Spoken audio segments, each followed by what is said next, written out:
I took a seasonal ranger job in the Cascades. Mostly isolation stuff, watching fire lines, logging trail damage, monitoring wildlife. A few radio check-ins a day and the rest of the time was mine. Perfect gig for someone trying to get away. The cabin I was assigned sits about 12 miles from the nearest road. Old place, nothing fancy. Radio tower, generator, propane stove. No internet, no cell service. Just me, the trees, and a whole lot of quiet. I liked it, until the third week. That's when the noises started. Not animals, not weather. Footsteps. They were subtle at first. Slow, heavy, always at night. I'd hear them circling the cabin 4 or 5 paces at a time, then nothing for hours. I set up trail cams, 8 of them, motion triggered, infrared. I nailed them to trees in a perimeter pattern. The next morning I found all 8 on the ground. Not broken, not chewed, just unscrewed from the trees and placed neatly in a pile beside the front steps. Like a message, like a warning. I put them back up. 2 days later they were closer. 3 of them had been moved. Not far, just 10 feet in. Angled toward the windows now. I didn't sleep that night. I brought the cams inside that morning, locked the door behind me, double-checked the windows. Each camera had about 5 hours of footage, mostly empty woods. The occasional raccoon, branches swaying in the wind. But then I got to the 5th one.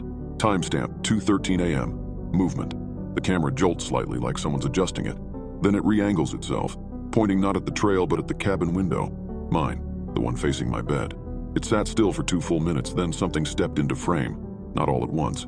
Just a shoulder, then a leg. Long, thin, but covered in something dark and matted like wet bark or hair. It moved slow, too slow, like it didn't care if it was seen. Then it turned, just its head. And I swear to God, it looked at the camera, right at it. Then frame by frame it smiled. Not human, not animal. Just a jagged split of dark between fur. And behind it, another face, smaller, pressed against the glass of the cabin window looking in. I packed within 10 minutes.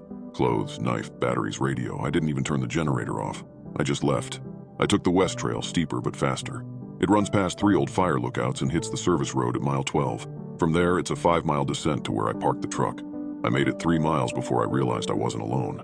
It wasn't footsteps. It was the silence. Birds, insects, even wind. Gone. Like the forest had sucked in a breath and was holding it. That's when I saw the first cairn. Stacked stones, 6 of them.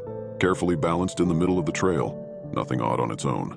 Except there was a scrap of red flannel tucked beneath the top stone. I didn't own anything red. A mile later I saw another.